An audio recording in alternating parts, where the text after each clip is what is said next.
The string quartet played softly in the background as I watched my ex-husband Michael strut across my sister's wedding reception like he owned the place. 8 months since our divorce, and he still had that same arrogant swagger, that same self-satisfied smirk that used to make my heart flutter, but now just made my stomach turn.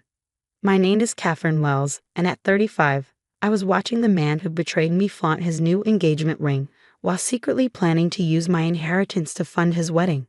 The irony would have been laughable if it hadn't made me so angry. "You're staring," my sister Rachel whispered, appearing beside me in her wedding dress. "Don't let him ruin my day." I forced a smile. "Sorry, I just can't believe you invited him." Mom insisted. "You know how she is about keeping up appearances." Rachel squeezed my hand. "But seriously, what's going on?" "You've got that look." That look. The one I'd worn when I discovered Michael's affair with Jessica, his much younger assistant. The one that meant I knew something others didn't. "He thinks he's clever," I said quietly, watching Michael pour champagne for Jessica, who was practically draped over him. "He thinks he's won." 2 weeks ago, I'd received a call from my bank about suspicious activity on the account holding my inheritance from Grandma Rose. The beach house in Martha's Vineyard had been in our family for generations, and when Grandma passed last year, she left it to me along with a significant sum to maintain it. The banker's voice had been concerned. "Mrs. Wells, someone attempted to access the property's equity line of credit.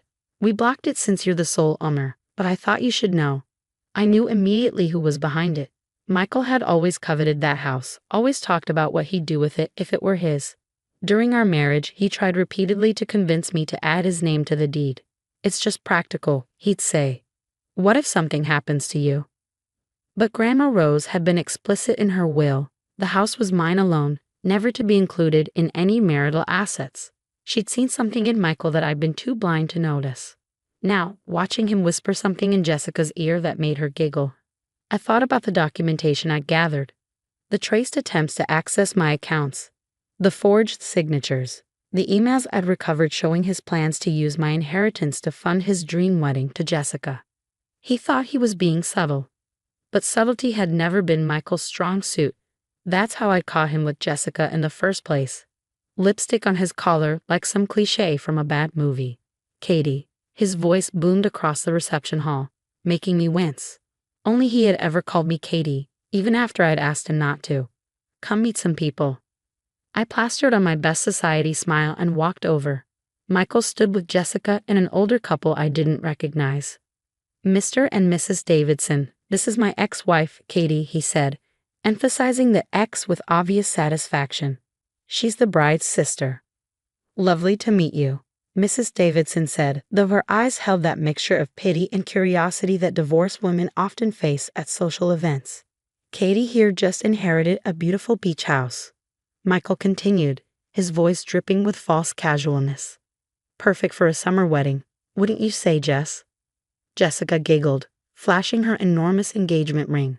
"Oh, honey, are you thinking what I'm thinking?" I took a slow sip of champagne, watching them perform their little show. They thought they were being clever, dropping hints about their plans for my property. If only they knew. "Actually," I said sweetly, "I've been meaning to talk to you about the house, Michael. Perhaps we could step outside for a moment?" His smile faltered slightly, but he followed me to the terrace.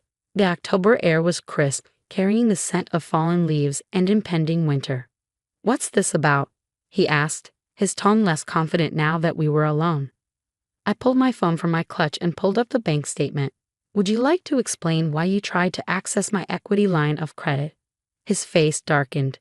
"Going through my private financial matters? That's low, Katie." "Not as low as forging my signature," I countered, watching his expression carefully. "Or trying to steal my inheritance to pay for your wedding to the woman you cheated with."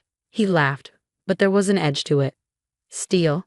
Please, that house should have been half mine anyway. 10 years of marriage and your grandmother still didn't trust me with it." Turns out Grandma Rose was a better judge of character than I was. "You know what?" He pulled out his own phone, thumbing through it before showing me a screen. "I already took care of it. Transferred the money last week. What's done is done." I stared at the bank statement he was showing me, my heart racing despite knowing what I did. The transfer was there, $250,000 moved from what appeared to be the house's equity account to his personal one. See, he smirked, pocketing his phone. The perfect amount for the perfect wedding. You should be happy for us, Katie. Jessica and I, we're soulmates. What we had, it was just practice. I took another sip of champagne, letting the moment stretch out. You really should have checked the property records more carefully, Michael. His smirk faltered. What are you talking about? That account you accessed? It's not connected to the house. It's an old joint account I kept active, knowing you'd try something like this. The house and its equity are in a completely separate trust, one you can't touch. The color drained from his face. You're lying. Am I? Check the county records. Better yet, check with your bank on Monday. That transfer you're so proud of? It's going to bounce. Hard. You set me up, he whispered, realization dawning. No, Michael, you set yourself up. I just made sure there was a record of it. You bitch, he hissed, stepping closer. You think you're so clever. Everything okay out here? Rachel's voice cut through the tension. She stood in the doorway, concern evident on her face. Perfect, I said, stepping away from Michael. Just catching up with old friends. I walked back into the reception, leaving him standing there seething. But this wasn't over, not by a long shot. The next morning, my phone exploded with messages. Michael's transfer had indeed bounced, triggering fraud alerts at multiple banks. His attempt to access my equity line had been flagged as attempted mortgage fraud. Everything was unraveling exactly as I planned. But Michael wasn't going down without a fight. By noon, he was at my door. You have to fix this, he demanded as soon as I opened it. The banks are freezing my accounts. Jessica's father is asking questions about the wedding finances. I leaned against the doorframe, enjoying his panic. Fix what? You tried to steal from me, Michael. Actions have consequences. It wasn't stealing, he protested. That house should have been part of our marital assets. You're the one who hid it in a trust. Grandma Rose put it in a trust, not me, because she saw right through you. His face twisted with rage. You think you've won? I still have copies of all your finances from when we were married, things that wouldn't look good if they came to light. I smiled, reaching for the folder I kept by the door for just this moment. You mean these? Michael stared at the folder in my hands, his bravado faltering. Inside were all the documents he thought he could use against me: tax returns, bank statements, investment records. But there was something else too, evidence of his own financial misconduct during our marriage. You know what I found when I started digging? I asked, opening the folder. Years of suspicious transfers, money moved between accounts right before our divorce. Investments made in Jessica's name while we were still married. He tried to snatch the folder, but I pulled it back. Those are private. Private like my grandmother's house. Private like my inheritance that you tried to steal. His jaw clenched. What do you want? I want you to face consequences for once in your life, I said, my voice steady despite my racing heart. No more charm, no more lies, no more manipulating your way out of trouble. You'll destroy everything, he said, desperation creeping into his tone. The wedding, my reputation. Your reputation. I laughed. You mean the carefully crafted image of the successful investment banker, the devoted fiancé? How long before Jessica's father, the retired judge, finds out how you're really funding his daughter's dream wedding? Michael's face paled. Judge Harrison was old money, the kind that cared deeply about reputation and propriety. Finding out his future son-in-law had attempted mortgage fraud would end more than just wedding plans.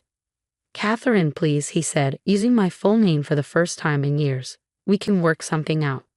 Like you worked things out with Jessica while we were still married. He ran his hands through his hair, a gesture I remembered from whenever he felt cornered. What if I pay it back? All of it, with interest. This isn't about money, I said quietly. It's about truth. About facing what you've done. Just then, a car pulled into my driveway. Jessica stepped out, her face streaked with tears. Michael? Her voice cracked.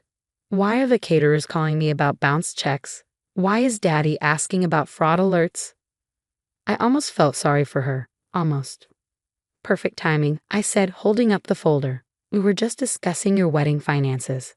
The next hour was a blur of revelations. I laid out everything: the attempted theft, the forged documents, the years of financial deception.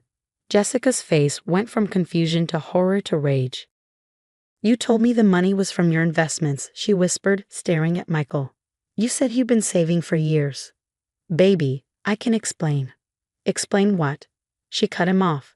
How you tried to steal from your ex-wife to pay for our wedding. How you lied to me, to Daddy, to everyone. She turned to me, her mascara running. Did you know he's been pressuring me to postpone signing the prenup? Said it was just a formality we could handle after the wedding? I hadn't known that, but it fit perfectly with everything else. Michael tried to reach for her, but she jerked away. Don't touch me, don't you dare touch me. She ran back to her car, gravel spraying as she sped away. Michael stood there, watching her leave, his perfect world crumbling around him. Happy now, he spat at me. No, I said honestly, but at least the truth is out. The aftermath was swift and merciless. Judge Harrison, livid at the attempted fraud and deception, made sure Michael's actions became known throughout their social circle. The prestigious investment firm where he worked, already wary of scandal, asked for his resignation.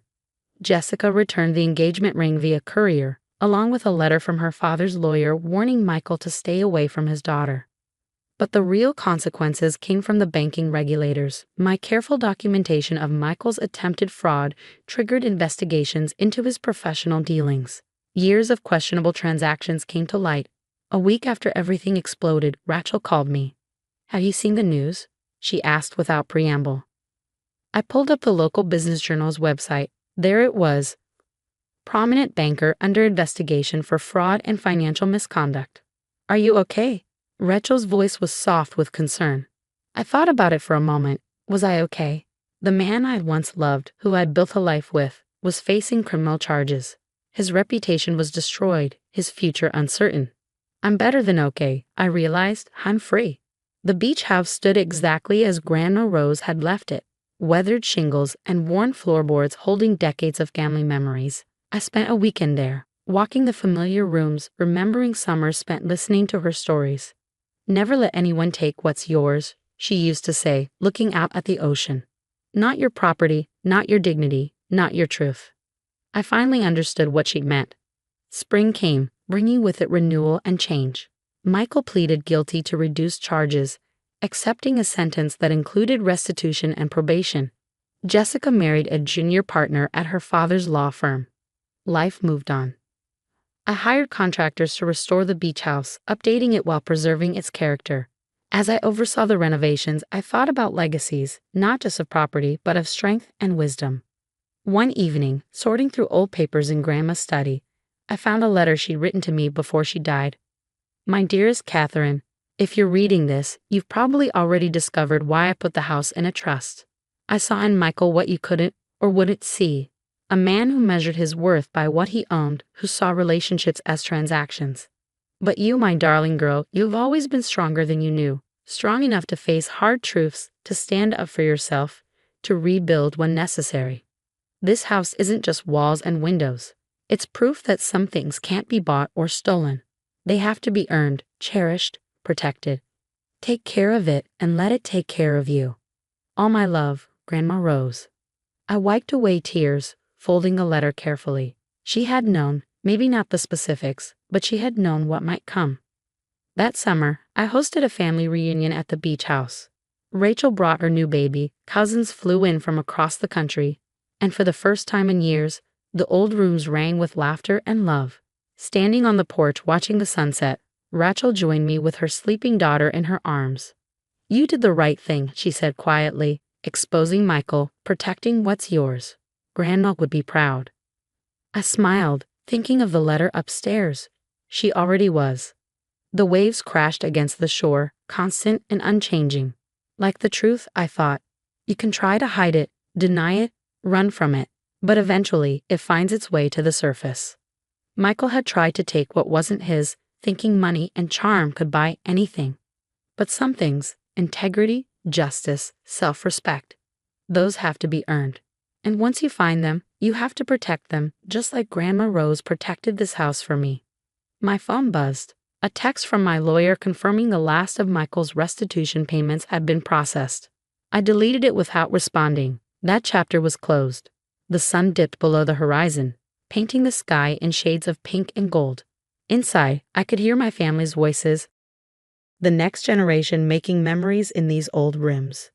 This was my inheritance, not just the house, but the strength to protect what matters, the wisdom to know what's truly valuable, the courage to stand up for what's right.